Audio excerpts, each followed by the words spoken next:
Esperemos que empiece a grabar y les empiezo a contar lo que les vengo a contar hoy día.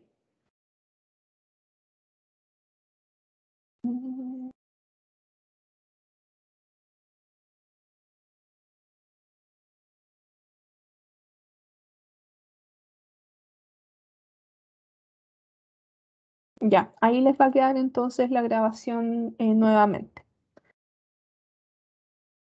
O sea, la grabación separada. Bueno, chiquillos, hoy día, como les decía, nuevamente ya estamos en las últimas revisiones de este curso, ya las últimas revisiones del reino animal. Así que, nada, hoy día vamos a ver lo que son los anfibios, la clase anfibia.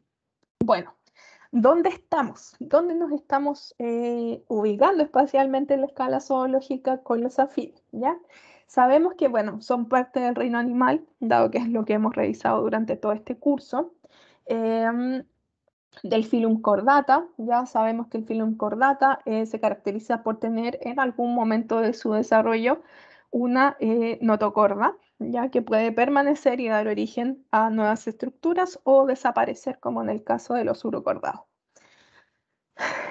También sabemos que son, bueno, de los natostomados, que son vertebrados con mandíbula. Acuérdense que también hay cordados que son parte de otro intrafilum que son los agnatos. Ya ahora estamos viendo entonces todo lo que son los vertebrados que poseen una mandíbula. Ya de la superclase tetrápoda, o sea, son animales que se clasifican porque tienen 4 extremidades, 4 patas, onda, 2 miembros anteriores y 2 miembros posteriores, o craneales y caudales. Acuérdense que craneal es lo que está cerca de la cabeza, caudal es lo que está más cerca de la región de la cola. Y evolutivamente entonces estos tetrápodos provienen de los peces óseos. Y que también hay que decir que han perdido ciertos órganos durante su evolución, los que quedan como vestigiales. Y bueno, finalmente, hoy día vamos a revisar lo que es la clase anfibia, que corresponde a los anfibios. La palabra anfibia proviene del griego anfi, que se define como ambo o doble, y bios, que es la vida. O sea, son animales que pueden vivir, digamos que textualmente es como doble vida, pero más de manera práctica podemos decir que son animales que pueden vivir en 2 ambientes terrestres, uno, o sea, en 2 ambientes, uno acuático y uno terrestre. Esta clase entonces va a agrupar más de 6.000 especies descritas. Ya las primeras especies datan de hace muchos años que ya fueron descritas y cada vez se van incorporando más. ¿Ya? Dentro de esta clase vamos a encontrar 3 órdenes, ¿ya? Que son, bueno, las gimnocionas, los caudata y los anuros, que siendo los anuros el grupo más grande y más representativo de esta clase. Bueno, las gimnofionas son las que se conocen como cecilias, ¿ya? Estos son anfibios que no tienen extremidades, o sea, no poseen pies. De hecho, si se fijan, son bastante parecidos a un reptil, a una serpiente, pero sin embargo, estos son anfibios que no cuentan con extremidades. Estas cecilias también tienen ciertas características especiales. Por ejemplo, cuentan con una cabeza que es aplanada y altamente osificada, lo que dentro de las características que les permite, o sea, que los representa con esta cabeza aplanada, es ubicarse espacialmente y reconocer el entorno. También cuentan con ciertas estructuras protráctiles, o sea, que salen de esta cabeza y que tienen como función detectar ciertos olores. Estas se encuentran en ese caudal de los ojos. Y también esta cabeza aplanada lo que les permite a las cecilias es poder excavar la tierra, ¿ya? Dado que estos animales, estas cecilias, viven usualmente en zonas boscosas, ¿ya? O en regiones tropicales que poseen una alta humedad. Si bien, como ustedes ven en la imagen de esta preciosa Cecilia que está acá abajo, poseen un pabellón ocular. Sin embargo, este pabellón ocular o este ojo es bastante rudimentario, ya está bastante atrofiado y en algunas especies incluso puede estar cubierto de piel, ¿ya? O sea que la ubicación espacial de estas especies la hacen mediante la detección con esta cabeza aplanada que van moviendo a medida de que van avanzando y así pueden reconocer su ambiente, ya junto con las estructuras olfativas que protruyen entonces de la cabeza para poder detectar ciertos olores o ciertas señales de peligro. Presentan un cuerpo cilíndrico, ya lo vemos, son bastante similares a las serpientes y son de un tamaño variable, pudiendo medir desde, no sé, menos de 10 centímetros o incluso hasta más de 1 metro, ¿ya? Y como les decía, viven usualmente en regiones tropicales o de alta humedad, pero siempre las cecilias es muy raro verlas en la superficie, sino que viven más que nada bajo ciertas hojas o ciertos suelos que tienden a ser más blandos, ¿ya? Porque tampoco es que contengan ciertos órganos especializados como para poder hacer ciertas excavaciones más especializadas, sino que eh, tratan de vivir en un ambiente que tiene un suelo un poco más blando y más fácil de cavar. Como característica interesante de las cecilias, de las gimnófionas, es que poseen una fecundación interna, a pesar de que no poseen un órgano copular propiamente tal, eh, y también tienen un periodo larval que va entre 10 a 12 meses, ¿ya? O sea que tienen una metamorfosis que es bastante larga, ¿ya? Hasta ser adultos. Se demoran bastante en lograr su madurez. Hay, desde el punto de vista de desarrollo embrionario, entonces vamos a tener ciertas cecilias que van a ser ovíparas, o sea, que ponen sus huevos en un ambiente y estos se van desarrollando. Y también tenemos otras cecilias que van a ser de tipo ovovivíparas, o sea que si bien ponen huevos, el desarrollo de estos huevos se realiza de manera interna, ¿ya? Y estos huevos se van, o cuando ya eclosionan, se van incluso alimentando de las propias secreciones eh, de esta cecilia para alimentarse y luego ya salir hacia el ambiente. Como les decía entonces, estas gimnógenas las solemos encontrar en lechos de hojas, ya en zonas boscosas o en zonas selváticas también, con la característica de que tiene que haber un suelo blando para que a ella le facilite entonces cavar y generar su propio hábitat. Usualmente las cecilias se alimentan de insectos, de algunos anélidos, también de otros ciertos arácnidos que van encontrando por ahí, e incluso pequeños vertebrados como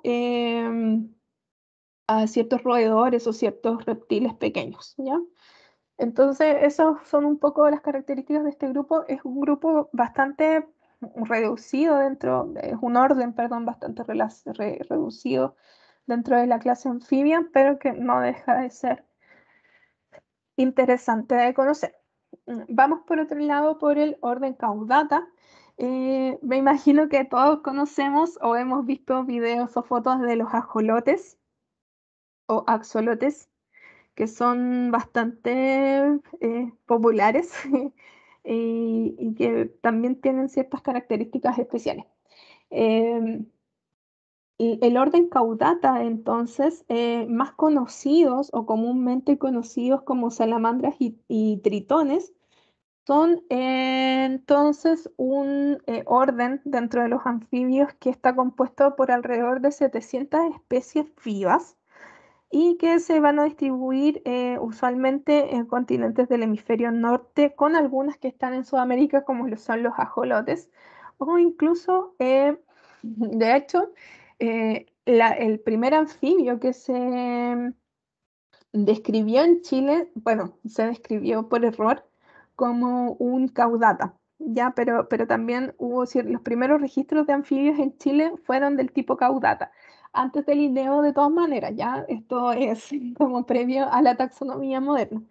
Pero aún así, en nuestro continente sí se han descrito ciertas especies de caudados, ¿ya? La característica de esta orden, entonces, como su nombre lo dice, es que poseen una cola, ¿ya? Todos los representantes de este orden, entonces, van a tener una cola y la mayoría tiene esta forma de cuerpo media alargada, ¿ya? Como vemos ahí, este tritón, este ajolote precioso también, y como esta salamandra, ¿ya? Repito, entonces, que la cola, entonces, es uno de sus grandes elementos característicos del orden. También presentan un tamaño variable, ya que pueden medir desde menos de 30 centímetros, ser muy pequeñitos, como, repito de nuevo, los ajolotes, o incluso medir más de 1 metro como los tritones. ¿Ya? Son bastante particulares estos animales, son bastante raros de divisar, sobre todo en nuestro entorno, dado que no se encuentran eh, de manera endémica acá en nuestro país. Em, Ahora, una de las diferencias que tiene con el orden de las cecilias, el orden anterior de los gimnófionos, es que estos caudados presentan extremidades desarrolladas, ya presentan extremidades anteriores y posteriores que cuando ellos están en la tierra les van a permitir desplazarse en ella, ya aunque de manera muy torpe. En general, los anfibios no tienden a ser muy ágiles en la tierra, sino que son bastante más ágiles en el agua. Ya no tienen esa característica. De hecho, se habla desde el punto de vista evolutivo que ha sido una de las clases que más les ha costado adaptarse al ambiente terrestre. Como que todavía hasta millones de años después de su origen, todavía no logran adaptarse de manera eficiente al ambiente terrestre.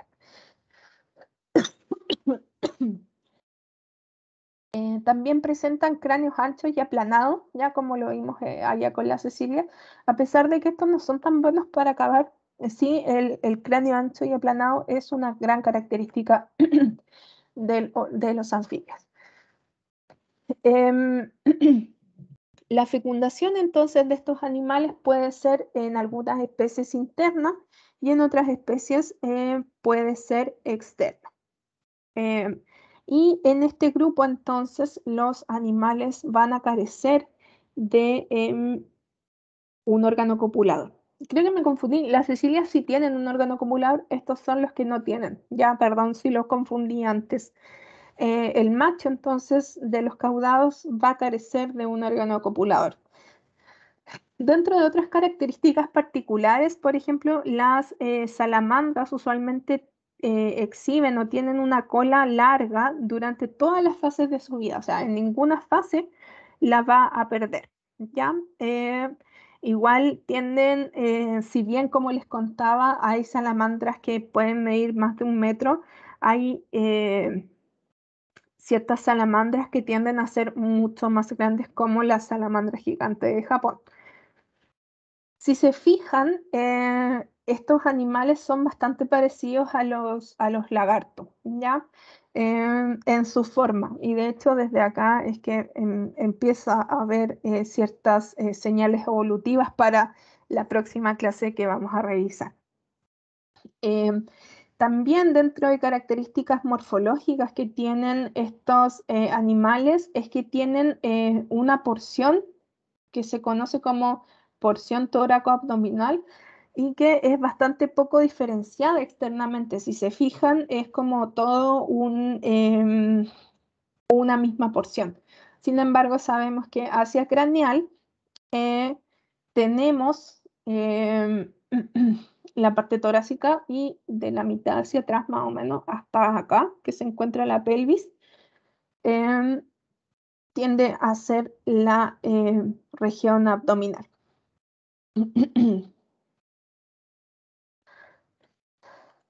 Y bueno, siguiendo con el otro orden de los anfibios, tenemos el orden Anura, que es el más representativo de esta clase, ya de la clase anfibia, teniendo más de 3.800 especies vivas, muchas más e incluso describiéndose actualmente. En este gran orden, entonces, vamos a encontrar a lo que se conocen como ranas y sapos. Una de las características de este grupo es que, si bien son tetrápodos, al igual que los caudados, estos no poseen cola en su estado adulto, ¿ya? Sin embargo, en su estado larval sí tienen una cola, dado que en su estado larval principalmente, o en un 100%, digamos, se desarrolla en un medio acuoso, ¿ya? O sea, en el agua. Em, También acá, si se fijan, tenemos ciertas características en los anuros que también poseen una porción tóraco-abdominal y craneal bastante unida, em, lo que hace que sus cuerpos sean bastante compactos. Em, También no hay que quedarse con la sensación de que todos los sapos y las ranas son grandes. No todos tienen el mismo tamaño, sino que los tamaños son bastante diversos, ¿ya? Incluso puede haber algunos que miden menos de 1 centímetro, hasta otros que pueden medir más de 30 o incluso 50 centímetros. Hay una rana, que es la rana Goliath, que es el anuro más grande del mundo y es bastante grande. O sea, estamos hablando de una rana de unos, no sé, 4 o 5 kilos. En su estado adulto, desde el punto de vista de nutrición, son carnívoros en su estado adulto, ya dado que se alimentan de ciertos insectos, arácnidos o también de algunos anélidos e incluso pequeños moluscos terrestres. Mientras que en su estado larval, estos animales tienen una alimentación de tipo herbívora, ¿ya?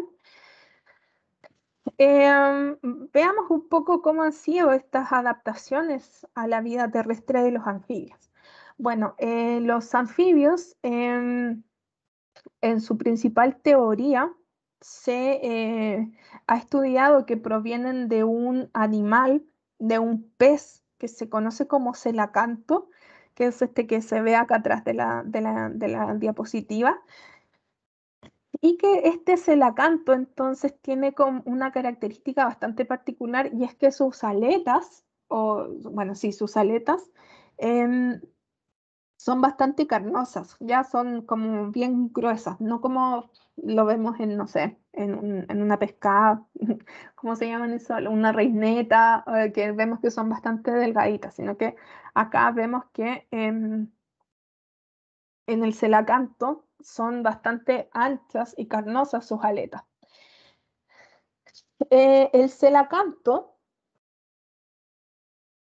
que es este pez de donde provienen los anfibios, es considerado un fósil viviente, ya si bien es un animal que existe hace millones de años, es un animal que hoy en día aún se puede encontrar en los océanos, ¿ya? Así que por eso se va a definir como un fósil viviente. De acuerdo con estudios, también se ha logrado determinar que los anfibios existen ya en el mundo o en la Tierra desde hace ya más de 390 millones de años. Ya estamos hablando de un montón de tiempo que llevan habitando la Tierra y aún así no han logrado adaptarse completamente. Acá también otra de las adaptaciones que han tenido los anfibios es pasar desde una respiración mediante branquias a una respiración pulmonar. Aunque la presencia de pulmones no se encuentra en todos los órdenes de esta clase, ¿ya? Sino que solamente en algunos. Otra de las características que representan los anuros es que tienen un corazón con 3 cámaras, ¿ya? Y que es entonces conformado por 2 atrios, ¿ya? Em, en anatomía humana, muchas veces las aurículas, a los atrios también se les llama aurículas, ¿ya? Para que puedan relacionarlo un poco con la materia que me imagino que vieron durante su etapa escolar. Y también poseen un ventrículo, ¿ya? Esta es la diferencia principal con los vertebrados más avanzados que tienen corazones tetracamarales, o sea, con 4 cámaras, que tienen 2 atrios o aurículas y 2 ventrículos. No me gusta usar mucho como sinónimo la palabra atrio de aurícula porque tienen ciertas diferencias, pero es más que nada para que ustedes puedan relacionarlo con lo que pueden haber visto en el colegio, ¿ya? Pero sí nos vamos a quedar entonces con que este corazón tiene 3 cámaras, entonces 2 atrios y un ventrículo. En este orden, o sea, en esta clase, perdón, de anfibios también eh, comienzan a aparecer unas estructuras que se conocen como coanas, que también permiten al animal respirar, ¿ya? O sea, respirar y captar aire desde el ambiente. Y también se han desarrollado en estas especies de anfibios narinas internas que también entonces van a favorecer la respiración. Y una de las características más importantes quizás de este grupo es su piel, ¿ya? Porque la piel de los anfibios es bastante delgadita, ¿ya? Es muy delgada, igual si bien es una buena característica que le permite al anfibio entonces hacer un intercambio gaseoso mediante ella. Sin embargo, esta piel es bastante susceptible a daño, ¿ya? E incluso a cambios de humedad, bastante sensible a cambios de humedad en el ambiente. Los primeros fósiles entonces que se han encontrado de anfibios datan del periodo pérmico terrestre, que es de hace unos 290 millones de años, donde fueron encontrados ciertos fragmentos de anfibios modernos. Sin embargo, el fósil más completo, o sea, completo y más antiguo, que es el que vemos en la foto, data de hace unos 220 millones de años, ya que es un Triadobatracius, que es el que podemos revisar acá. Si se fijan en esta imagen, vemos el desarrollo de una columna vertebral y así también vemos el desarrollo de extremidades. Si se fijan acá, podemos incluso diferenciar una pequeña parte de la cadera o pelvis y también prolongaciones de extremidades laterales. Acá lo que puede ser el vestigio de un fémur, acá el vestigio de un húmero, ¿ya? Y, y así, si vamos mirando con cierta detención. Acá, bueno, les dejo un esquema de más o menos cómo ha sido la evolución entonces de los anfibios, ¿ya? Entonces, si se fijan acá, el celacanto, que es este animal de donde provienen estos anfibios que están acá más hacia la derecha, em, este celacanto entonces se origina o hay vestigios de que comenzó a ser propiamente este animal en la etapa paleozoica, mientras que si se fijan acá en la etapa cenozoica ya es cuando empiezan a aparecer los anuros, eh, las cecilias y las salamandras, ¿ya? Entonces tiene que pasar harto rato para que existan o que hayan evolucionado los animales anfibios que conocemos hoy en día. Estamos hablando de más de 100 millones de años, ¿ya? Entonces, es una evolución que es bastante larga y que también va de la mano con los cambios eh, que ha habido en la Tierra desde su formación. Acá, bueno, si se fijan en la imagen, dice que los tetrápodos comparten su más reciente antecesor común con los ripidistios del Devónico, ¿ya?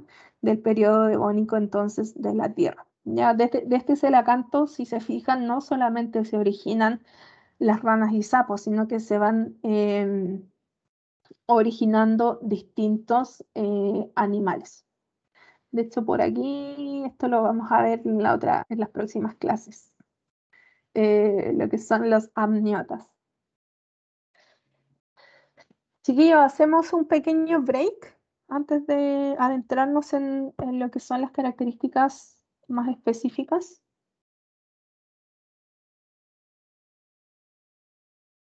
Bueno, profe. Bueno, profe, Ya, tomémonos unos 15 minutos y volvemos.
Ya, chiquillos, continuemos entonces.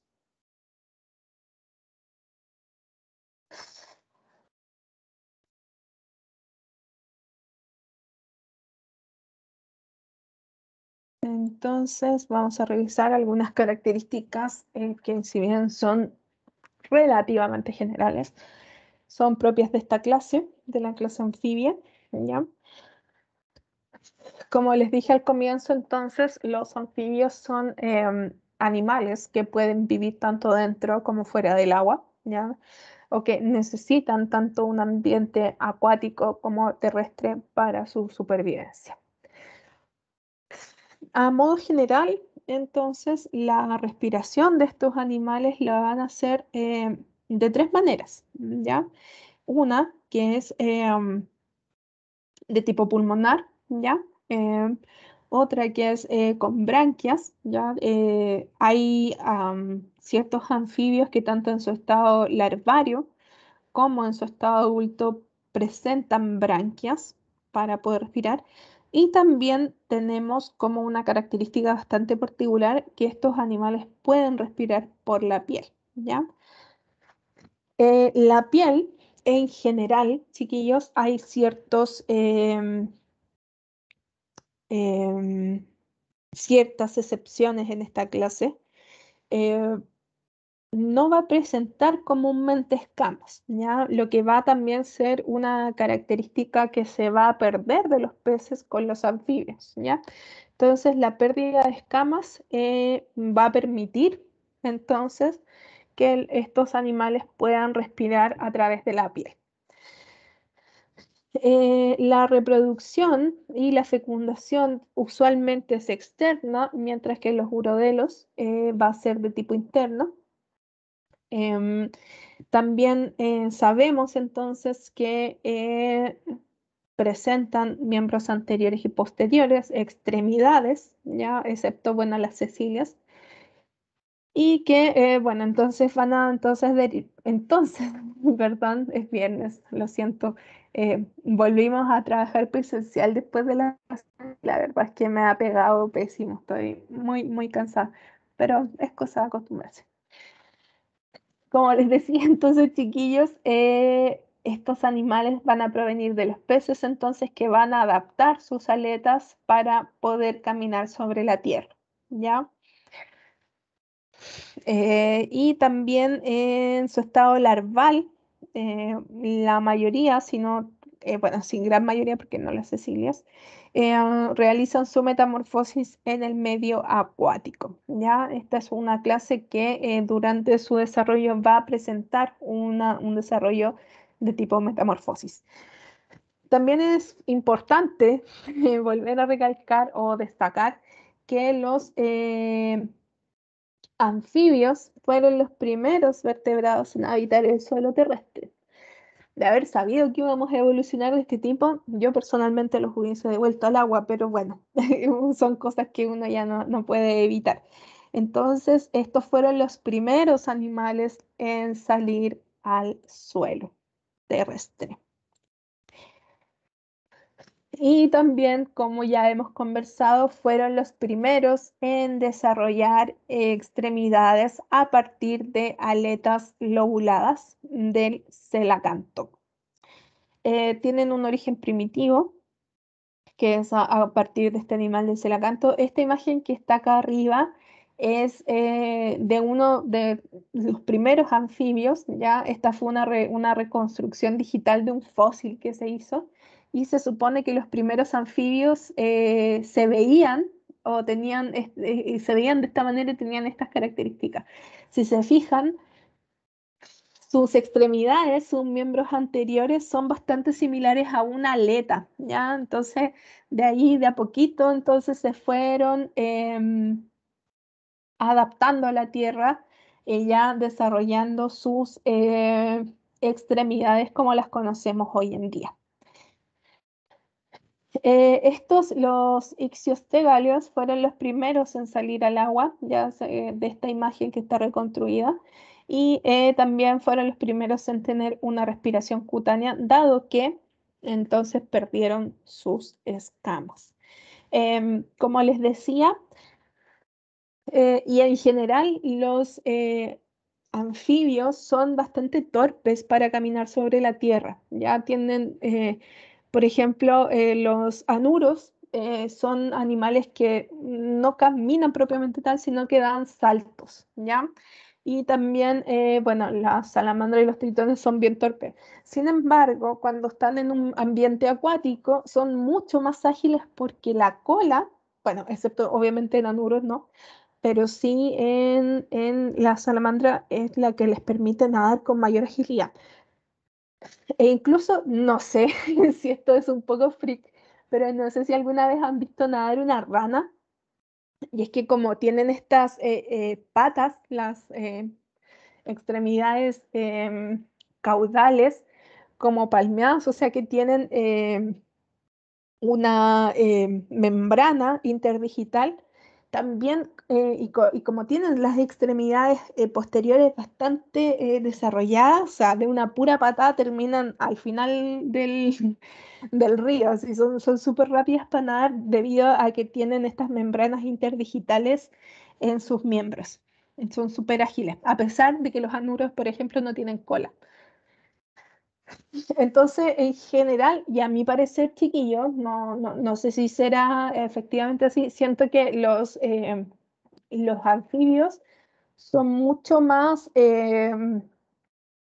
funcionales en el agua que en ambiente terrestre. Pero también se entiende que desde el punto de vista evolutivo, los anfibios han tenido que adaptarse a ambos ambientes. No de buena manera, pero al menos lo han intentado.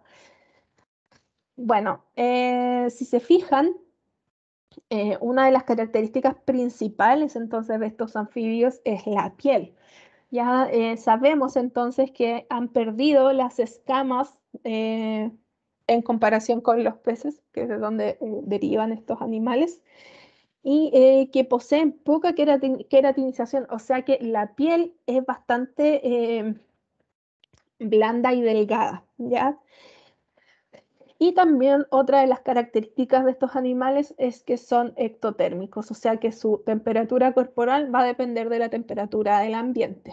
Esta piel entonces les va a permitir un intercambio gaseoso. Y otra de las características que tiene esta piel es que la piel del anfibio siempre se mantiene húmeda, ¿ya? Es como característica muy importante, dado que esa humedad también va a mejorar el contacto para permitir el intercambio gaseoso, ¿ya? Si se fijan, acá tenemos dos esquemas de lo que es el tegumento o piel de estos animales. Y acá en la expectativa, como saben, yo siempre les pongo la expectativa y la realidad, aunque la realidad también está bien bonita y teñida. Em, en la composición morfológica microscópica de esta piel entonces va a ser que presentan una epidermis, una dermis y una capa muscular. En la epidermis entonces vamos a ver un estrato córneo bastante, un epitelio ya dérmico bastante poco estratificado, entonces lo que va a permitir tener mayor permeabilidad. Mientras que también podemos encontrar estas glándulas, si se fijan, estas glándulas también tienen estas características o estas celulitas azules, ¿ya? O sea, que están esquematizadas como azules. Estas son células que agrupadas van a formar esta glándula y esta glándula es la que va a secretar mucosa, ¿ya? Que va a tener entonces una secreción mucoidal que va a cubrir el cuerpo. Y también otra particularidad es que tienen cromatóforos. Estos animales, creo que deben haberlo visto en los moluscos, los cromatóforos, que bueno, finalmente van a ser células que pueden reflejar la luz, ¿ya? Y algunos animales entonces van a poder adaptar su coloración al ambiente. Y también en otras especies tenemos unas glándulas que son capaces de secretar algún tipo de veneno. Ya son glándulas, o sea, son glándulas que entonces van a secretar algún tipo de sustancia que pueden desde generar un mal sabor en el depredador, o sea, que no sé, porque por ejemplo la rana que está comiendo el depredador sea amarga, ¿ya?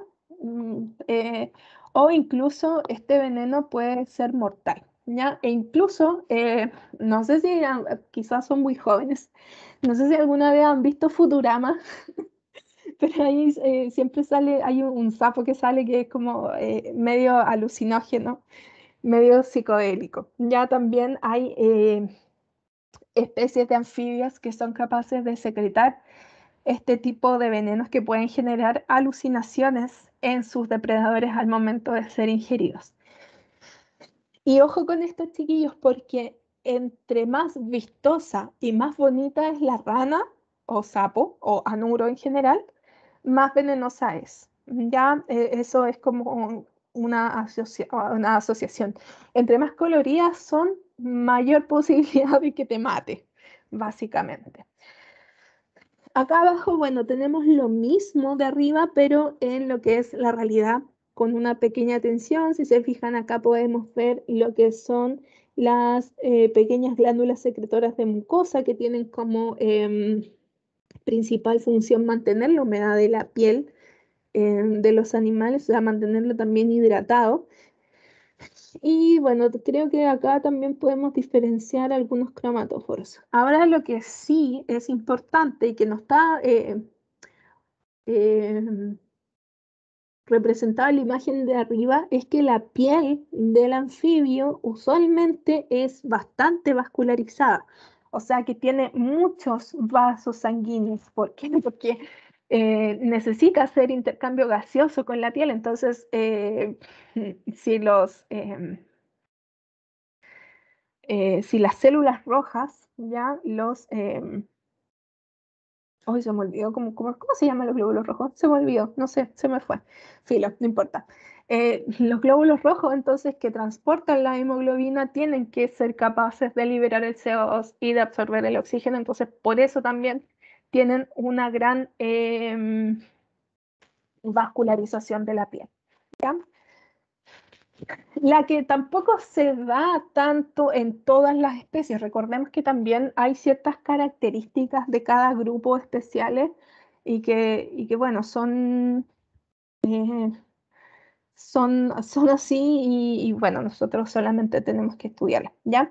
Pero también igual es importante destacar en este punto de que si bien la respiración es cutánea, muchas veces este tipo de respiración se da con mayor facilidad en los anfibios que son de menor tamaño, ya dado que necesitan menor superficie de contacto para hacer este intercambio gaseoso.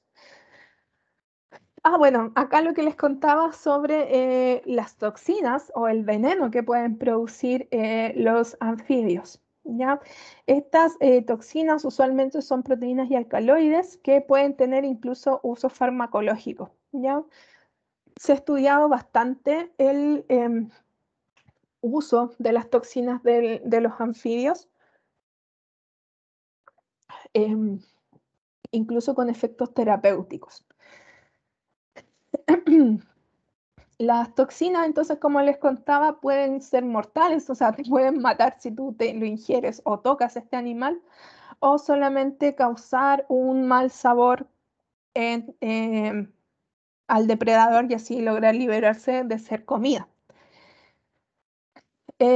Como les decía también, pucha, me adelanté un poco, la toxicidad de los anfibios también pueden ser anunciada por medio de la coloración apostemática, o sea, como les decía, entre más bonita es la ranita, más venenosa es. Algunas limitantes también, hoy parece que les conté toda esta diapo antes, pero bueno, igual se los voy a contar. Como les decía, entre más pequeño es el animal, más favorecida va a tener su respiración cutánea, ¿ya?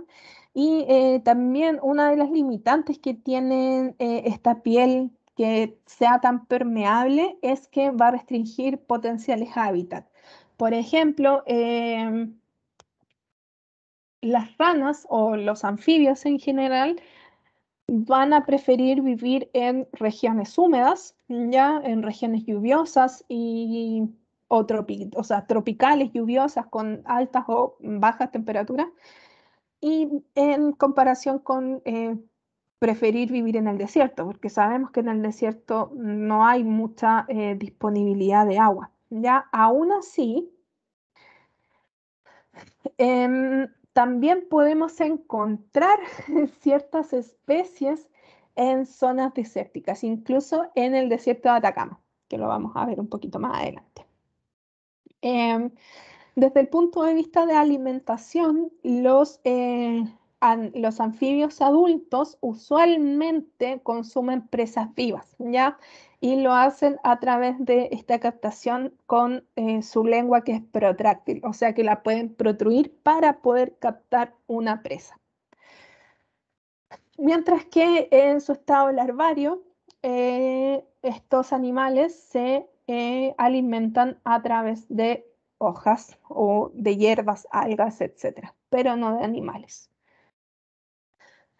Desde el punto de vista respiratorio, en animales adultos, entonces vamos a encontrar una respiración pulmonar, cutánea u oral, ya también pueden respirar por la boca.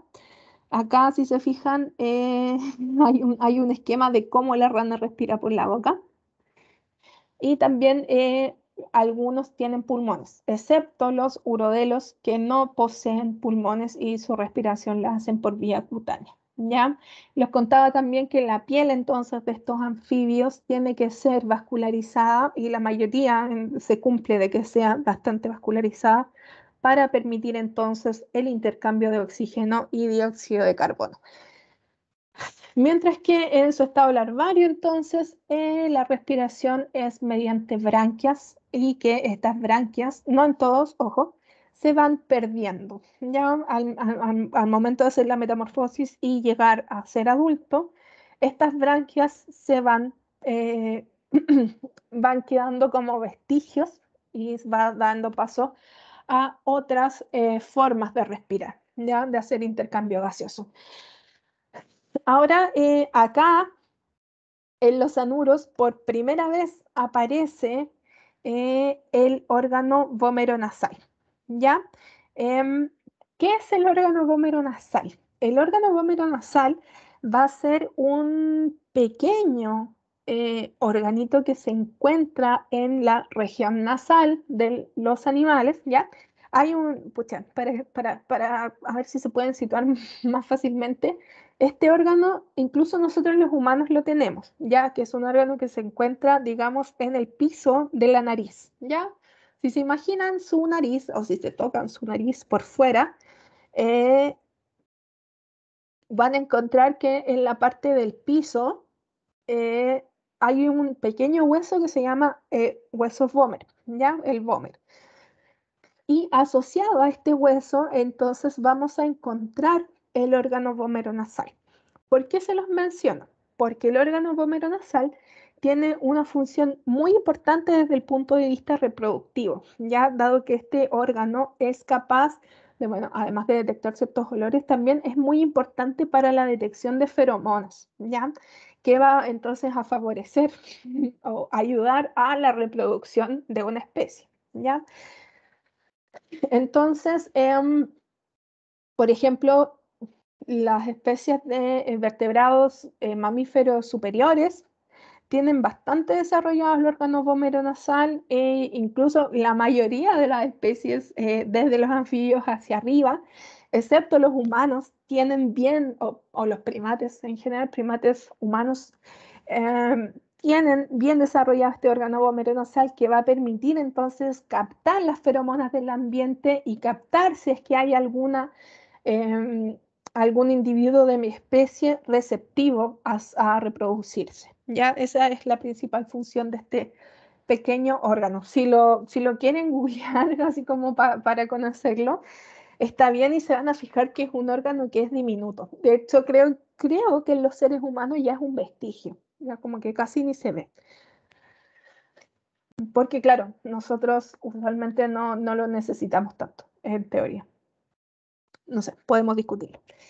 En los machos adultos, principalmente de los anuros, vamos a encontrar que hay una porción laríngea, ya que va a ser entonces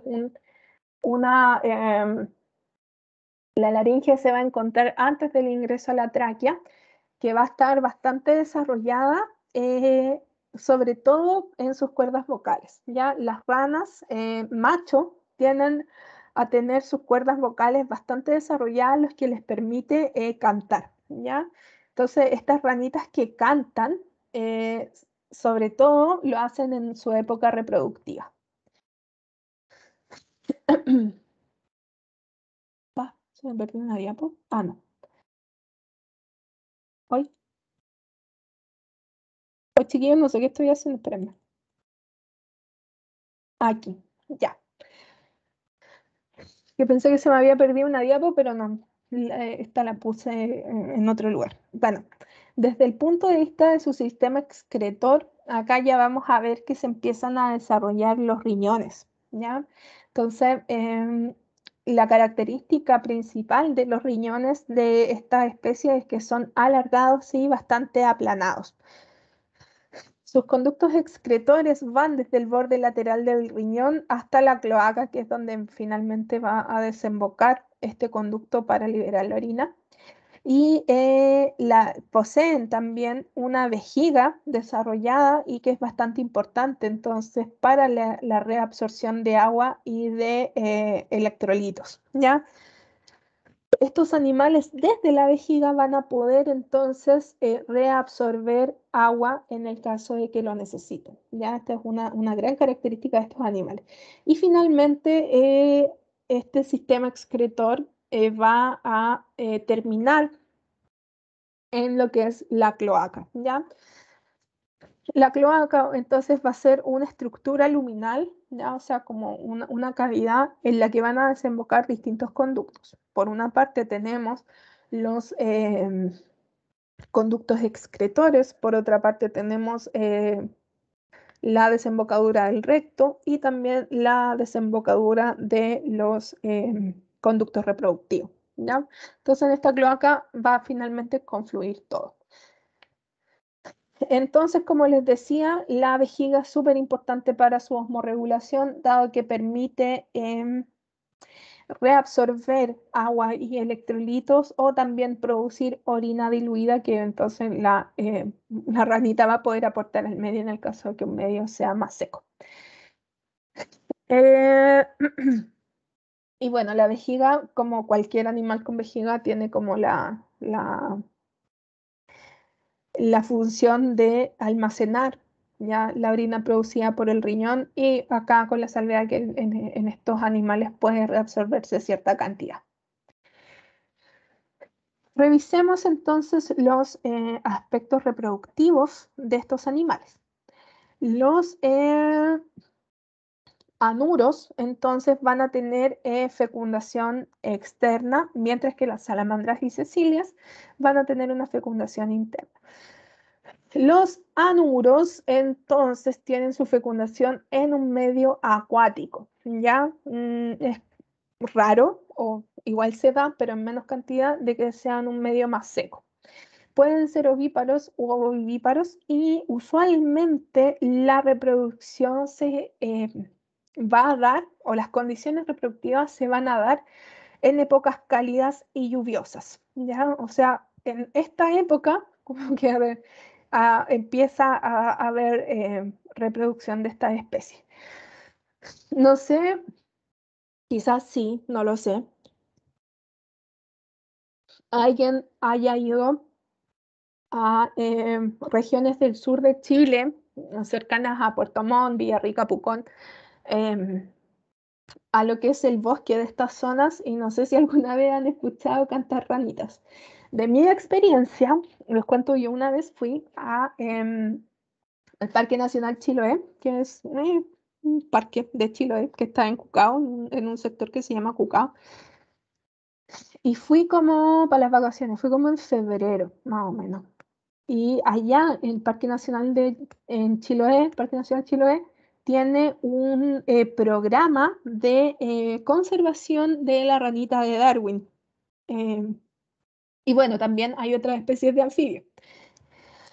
Y me acuerdo que cuando fui parece que estaba como on fire la época reproductiva porque hay una zona determinada de ese parque donde está este proyecto de conservación y el canto, perdón, de las ranas, de las ranitas de Darwin, se escuchaba ya de una manera muy, de manera súper notoria. Si bien la rana de Darwin es súper difícil verla, ya, y no hay tanta rana de Darwin como a uno le gustaría, su canto es súper particular y también en esta época en la que yo fui al menos parece que estaban como on fire con la reproducción porque de verdad se escuchaba así cuático. Ahora igual no es una zona en la que uno como turista puede entrar, sino que son zonas protegidas del parque que van a favorecer entonces la reproducción de esta especie. Pero si en algún minuto tienen la oportunidad de ir, no sé, selva valdiviana o algunos otros sectores del sur de Chile o el Parque Chiloé, van a poder escuchar estos cantos. Ahora sí, también y algo que no les había mencionado es que los anfibios o algunos anuros entran cuando hay bajas de temperatura, entran en una especie de hibernación, ¿ya? O una hibernación propiamente tal, donde ellos se quedan enterrados como o en una zona como de barro y hojas hasta que las condiciones climáticas vuelvan a ser favorables y ahí despiertan y comienzan su etapa reproductiva. Ya cuando empieza a haber como este tipo de clima, ya que bueno, las personas que han ido al sur saben que en el sur es eh, no sé, bastante más húmedo, más lluvioso en unos lugares, más soleado en otros, o en momentos, ya como que el clima en el sur te agarra para el deseo de repente, para uno que es de esta zona.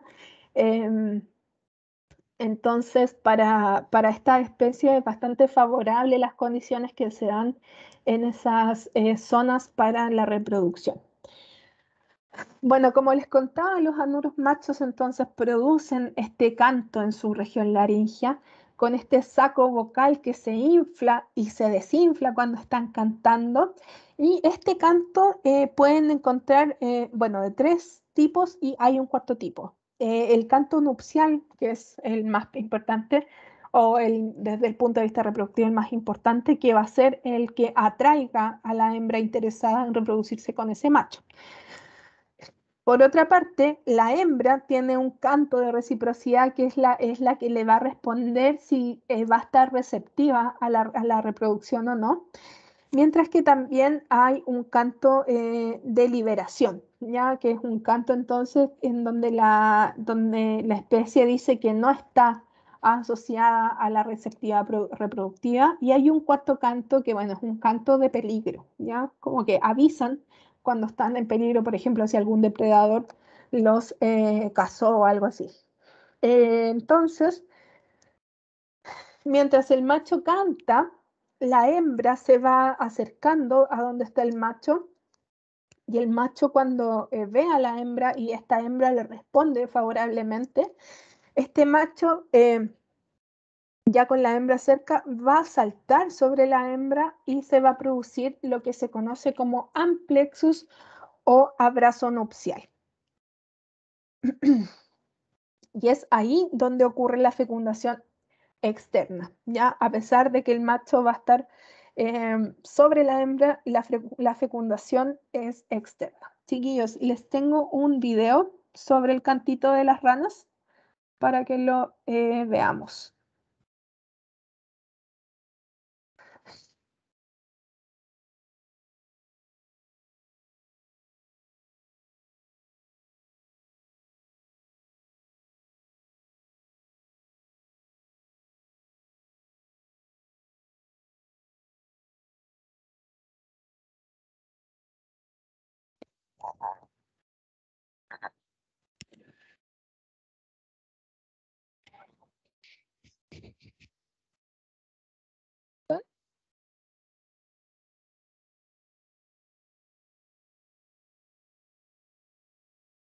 No se escucha, profe.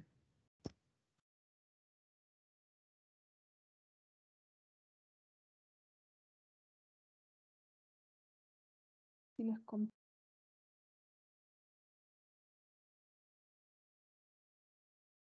pantalla quizás.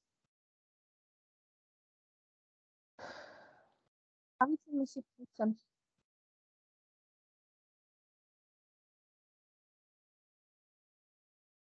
No, profe, no se escucha.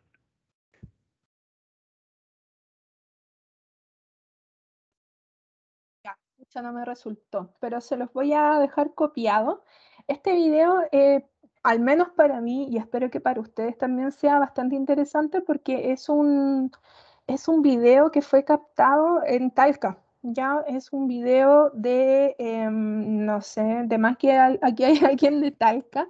Igual les dejé el link en la clase que ya está subida. Este es un video que fue grabado en un humedal que se conoce como el Bajo. Si hay alguien de Talca por aquí, sabe dónde queda el Bajo porque todos hemos ido, no precisamente a observar naturaleza, sino que a estar con amigos, qué sé yo. Y este humedal últimamente, ya en los últimos años, han estado luchando ciertas agrupaciones ambientales por protegerlo. Dado que en este bajo, en este humedal que se conoce como el Bajo, hay una gran diversidad de flora y fauna que es endémica, ¿ya? Y este video fue grabado en ese lugar, ya en el Bajo. Y la especie mm, que fue grabada es una rana chilena que es endémica de este país, de Chile, y que, bueno, creo que esta ranita está en peligro de extinción. Y les voy a contar más adelante por qué está en peligro de extinción.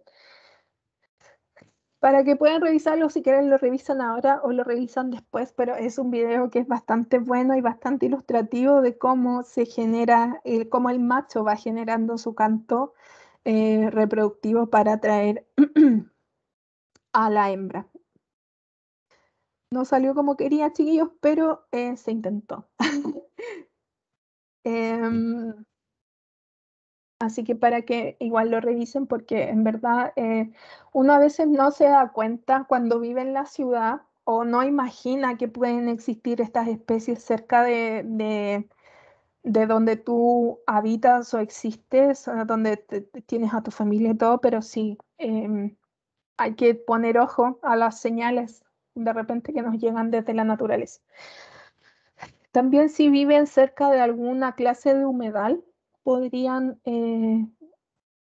escuchar a veces el canto de alguna ranita o de algún anuro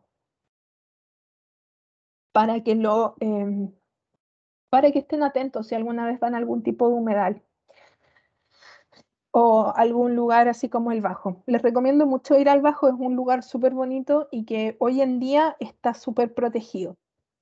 De hecho, hace poco, no sé si la gente de Talca quizás lo ha seguido o si están metidos en este tema ambiental. Hace poco salió un aviso de que iban a hacer un proyecto de energía fotovoltaica en este humedal y se está peleando para que puedan reubicar este proyecto de energía fotovoltaica porque al final el impacto ambiental que va a tener este proyecto va a hacer desaparecer finalmente el humedal. Este humedal, por si alguien no lo conoce, está por la cuenca del río Claro, del río Claro de Talca, ya hacia el sector surponiente de Talca, está este humedal y que es bastante bonito, así que lo recomiendo 100%. Ahí van a poder ver, bueno, no solo anfibios, van a poder encontrar diversidad de reptiles, diversidad de artrópodos, arácnidos, distintas aves, pequeños mamíferos. Y bueno, lamentablemente también este bajo ha estado bastante puesto en peligro por la depredación, ya tanto humana como de otras especies. No sé, por ejemplo, los perros y los gatos, porque ¿qué es lo que pasa? Que este humedal igual está justo en un sector súper residencial de Talca. Entonces, muchas veces andan por ahí deambulando perros y gatos que influyen e inciden directamente en la fauna del lugar. ¿Ya? Así que ojo con eso también. Bueno, sigamos con la reproducción de los anfibios. Acá, si se fijan en la imagen de arriba, es lo que les contaba, que se conoce como amplexus o abrazo nupcial. Si bien no hay una cópula, sí hay una fecundación, dado que la hembra va a liberar estos huevos y el macho los va a fecundar de forma externa gracias al abrazo nupcial. Ahora los anuros, algunos anuros presentan características sexuales secundarias durante su época reproductiva, ¿ya? Por ejemplo, tienden a tener algunas espinas córneas y callosidades nupciales. Estas principalmente las vamos a ver en sus extremidades anteriores. Ya, así que esa es una forma de poder reconocer a un macho de una hembra. Bueno, si se fijan acá por color, hay bastante dimorfismo sexual entre lo que es un macho, que es el que está arriba, y la hembra, la que está abajo. Mientras que los cecilios, ya las cecilias, presentan un órgano copulador conocido como falodeo en su región cloacal. Si ven, acá hay una fotografía donde muestra el órgano copulador que está parcialmente evertido. Entonces, este órgano copulador, para hacer la fecundación interna en las cecilias, va a salir y va entonces a lograr fecundar a la hembra. Algunas particularidades de los anfibios. No sé si se acuerdan que yo una vez les conté de la ranita de Darwin, que el macho en su saco bucal criaba a sus crías, a sus larvas, a sus renacuajos. Esto se conoce como anuros marsupiales. No es una característica propia de la rinoderma, pero sí es una característica propia de los anuros marsupiales, ¿ya? Que entonces estos renacuajos van a criarse en el saco vocal del macho y van a salir ya eh, en un estado ya con su metamorfosis completa. ¿Por qué siempre hablo de Rhinoderma darwini? Porque, bueno, es bastante particular su modo de reproductor, pero también va a obedecer a este tipo de anuros, ¿ya? Que no es un marsupio propiamente tal el que tienen, pero sí se asemeja bastante a este tipo de desarrollo embrionario larval. Bueno, las hembras entonces pueden provocar, o sea, generar una cantidad variable de huevos, va a depender de la especie y de las condiciones climáticas, donde pueden haber 40 o 50 huevos por puesta hasta más de 15.000, ¿ya? Si se fijan acá tenemos arriba una ranita que tiene sus huevitos listos para ser fecundados o quizás ya fecundados externamente, y acá abajo tenemos una rana con una cacha de huevos listos para ser fecundados o quizás ya fecundados. El tamaño de los huevos de los anuros o de los anfibios en general va a variar entre los 0,8 y los 2 milímetros. ¿Cómo reconocer un huevo de rana? Usualmente, o de anuro, pero principalmente, sí, de anuro, va a ser su coloración blanquecina, ¿ya? Y usualmente tienden a ser medios transparentes o medio harto transparentes. Si alguna vez van como a un charco, a un humedal o al bajo y se acercan como a un lecho de agua un poco estancada, tal vez en época reproductiva, puedan ver estos huevitos de anfibios dando vuelta por ahí, ¿ya? O incluso pueden divisar las distintas etapas de la metamorfosis de un anfibio, ¿ya? Entonces igual, claro, los de 0,8 milímetros van a tener que verlos quizás con una lupa, pero un renacuajo es bastante fácil de detectar. Bueno, como les contaba al principio, hoy que es ahora, ya, me voy a apurar. Como les contaba al principio, entonces, estos animales pasan por una metamorfosis antes de convertirse en adultos, ¿ya?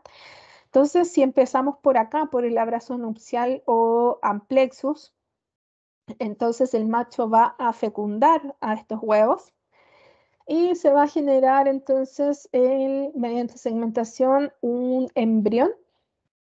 Luego va a pasar a un renacuajo, donde si se fijan hay desarrollo de branquias, y es este renacuajo el que empieza a alimentarse de algas u hojas que se encuentren en el charco donde está viviendo. Ahora, el embrión va a nutrirse principalmente y en su etapa inicial de lo que es el vitelio que se encuentra en el saco vitelino. Ya mientras que ya desde el renacuajo en adelante se empiezan a alimentar de ciertas algas u hojas, dado que ya el vitelio se acaba, no es eterno. Hasta que, bueno, este renacuajo entonces no va a tener extremidades, pero ya, si se fijan, a lo largo de su metamorfosis van a ir apareciendo sus extremidades anteriores y posteriores. Y en el paso previo de salir al ambiente terrestre van a perder la cola. Ahora, si se fijan, en los animales juveniles, en los anfibios juveniles, podemos encontrar una pequeña colita, ¿ya? Pero que se va a ir reabsorbiendo hasta que el animal se desarrolla completamente y ahí prácticamente no queda nada de su cola, ¿ya? Y bueno, podemos volver a iniciar el ciclo, ya cuando este animal entre en su etapa reproductiva. Bueno, dentro de las características del sistema digestivo de estos animales es que tenemos una lengua pegajosa, que es protráctil, o sea que es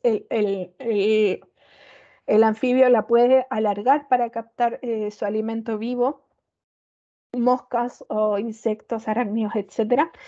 Y su boca es bastante grande. También tiene pequeños dientes, pero que no le van a permitir propiamente tal masticar, sino que le van a permitir retener una presa, ¿ya? Antes de lograr ingerirla, ¿ya? Ahora, si se fijan, las ranitas tienen mayoritariamente un sistema digestivo similar a casi todos los vertebrados, ¿ya? Con un estómago, un hígado, intestino y recto, y bueno, sus órganos anexos. Y bueno, sabemos que este recto entonces va a desembocar en la cloaca. Como les contaba al inicio, entonces los anfibios tienen un corazón tricameral correspondiente a 2 atrios y un ventrículo. Ya tienen un sistema de doble circuito, ya un circuito pulmonar y un circuito sistémico. Y lo importante es que esta estructura cardíaca permite una gran flexibilidad en los patrones de circulación sanguínea, dado que se puede alternar entre un intercambio gaseoso pulmonar o cutáneo. Ya entonces, dependiendo del medio o de la necesidad del animal, es que esta estructura cardíaca puede ir variando, ¿ya? Se puede cambiar entonces el patrón dependiendo si el animal está en la tierra o en el agua. Bueno, acá les dejo una diapo pequeña, porque además que lo van a preguntar que cuál es la diferencia entre una rana y un sapo. Ya si se fijan, los sapos son mucho más grandes y mucho más robustos, mientras que las ranas tienden a ser bastante más estilizadas y con sus extremidades más alargadas. Bueno, ¿qué pasa en Chile entonces con los anfibios? Como les contaba al inicio, el primer registro de anfibios se hizo por un señor francés en el 1700, en 1714, una época antes del Linneo. Y este naturalista describió una larva de rana chilena que es la Caudiberbera caudiberbera, ¿ya? Pero este primer registro se pensó que era un tritón o una salamandra, ¿ya? Pero sin embargo después se descubrió que había sido una larva de rana chilena la que fue descrita y no un tritón propiamente tal. Luego ya el abate Molina hizo ciertas descripciones de anfibios no muy precisas, pero sí logró describir 2 grandes especies, la que es el bufo taul, que luego se pasó a llamar Pleurodema taul, que es el sapito de 4 ojos, y la rana arunco. Mientras que ya al siglo XIX se conocían a lo menos 29 especies descritas. luego ya con el tiempo, obviamente, ese número ha ido avanzando. Bueno, como les contaba, si bien los anfibios prefieren zonas que sean húmedas y con y con temperaturas más o menos estables, también tenemos algunas especies que viven en regiones desérticas, ¿ya? Por ejemplo, la bufata camensis o la Pleurodema taul. La Pleurodema taul, que es el sapito o ranita de 4 ojos, tiene una gran adaptabilidad. De hecho, la pueden encontrar desde regiones desérticas hasta el sur de Chile. Creo que hasta antes de la Patagonia se puede encontrar la Pleurodema. Yo creo que además, si alguien es del campo o le gusta el campo, alguna vez ha encontrado un sapito de 4 ojos que son unos anfibios que son bien pequeñitos y que pareciera que tienen 2 ojos en su porción caudal, ya que son, en verdad no son ojos verdaderos, pero sí sirven para los depredadores, o sea, para ahuyentar depredadores. Y también para confundir a los animales que se va a comer después de esa pleurodema, dado que si tienes 2 ojos adelante o 2 ojos atrás, no sabes más o menos por dónde está mirando y en cualquier minuto, ¡pah!, te ataca y te comió. Mientras que ya, bueno, en la zona central seguimos encontrando pleurodema, también encontramos la caudiverbera, que es la rana chilena, y también encontramos la Xenopus levis, que es la rana africana, y les voy a contar un poco sobre la rana. No se vayan, chiquillos, por favor, o después, bueno, ustedes ven la grabación como quieran. Les voy a contar un poco cuál es la situación de la Xenopus levis, que es una especie que ha sido introducida. Si se fijan en el esquema que les dejé acá, todas estas, las que están arriba, son endémicas, mientras que la Xenopus tiene un asterisco y es porque es una especie introducida. Bueno, también en la región subantártica ya encontramos alrededor de 37 especies y aquí es donde se encuentra la preciosa rinoderma. Perdón mi fanatismo por rinoderma, pero lo encuentro maravillosa. Y bueno, incluso en la Patagonia podemos encontrar la Pleurodema buffonina, una especie. Bueno, y acá para ponerle cara a lo que estamos viendo, aquí está el bufo atacamensis, no sé si yo lo encuentro que es súper parecida al sapito de Futurama, pero este no es alucinógeno. La caudiverbera, que es la ranita chilena, Pleurodema taul, que es una ranita de 4 ojos, Rhinoderma darwini, ya que creo que los tengo aburridos con la rinoderma, Pleurodema buffonina y Xenopus levis. ¿Qué pasa con Xenopus levis? Y esta es una historia, en verdad. Xenopus levis es una especie que es introducida y, bueno, sí, yo no sé si ustedes sabían, yo trabajo mucho con la parte de experimentación animal, como mi trabajo en la vida real. Bueno, y esta historia viene de ahí, un poco de lo que es la experimentación animal en Chile. Hace 20, 30 años atrás, lo que era la experimentación animal, que no es lo que es ahora. Resulta que la Xenopus levis, que es esta rana africana, es una rana proveniente de África, como lo dice su nombre, y que llegó a Chile para hacer estudios con sus ovocitos. Los ovocitos de la Xenopus levis son súper grandes y sirven mucho para hacer una técnica que se conoce como electrofisiología, ¿ya? Que quizás más adelante se puedan familiarizar un poco más de eso porque hay un par de investigadores que hacen esa técnica acá en la U. Entonces, bueno, hicieron lo que tenían que hacer. Estas ranitas, para extraer sus ovocitos, se operan recurrentemente y se les van sacando los ovocitos. Obviamente no siempre, sino que hay protocolos y todo. Bueno, la cosa es que el proyecto terminó y el investigador le dijo al técnico del laboratorio que por favor eliminara estas ranas porque ya no las iban a volver a usar, ¿ya? Pero a esta persona, no sé si era un técnico, no sé bien quién fue, o no se sabe muy bien quién fue, no halló nada mejor que liberar a la Xenopus levis al ambiente. Entonces las fue a dejar como un charquito, ¿ya? Y esta rana africana ha tenido un gran impacto en la flora y fauna endémica de nuestro país. Incluso esta Xenopus levis es depredadora de todas las otras anfibios que tenemos acá en la imagen, ¿ya? De hecho, esta ranita, si bien fue liberada en la zona central, o sea, Santiago, la pueden encontrar en una amplia extensión a lo largo del país, ¿ya? Acá en Talca, en Conce, y así. Cada vez su alcance es es mayor, ¿ya? Y cada vez, entonces, que vean una de estas, eh, nada, está permitido cazarlas. Ahora sí, no sé, yo no soy partidaria de matar ningún animal, pero bueno, son mis principios. Pero generalmente entonces, de hecho hay autorizaciones del SAC que permiten cazar, capturar y cazar a esta Xenopus levis por su impacto medioambiental en nuestro país. Y todo gracias a que a alguien se le ocurrió liberarla al ambiente pensando que no iba a causar ningún problema, y sí lo causó.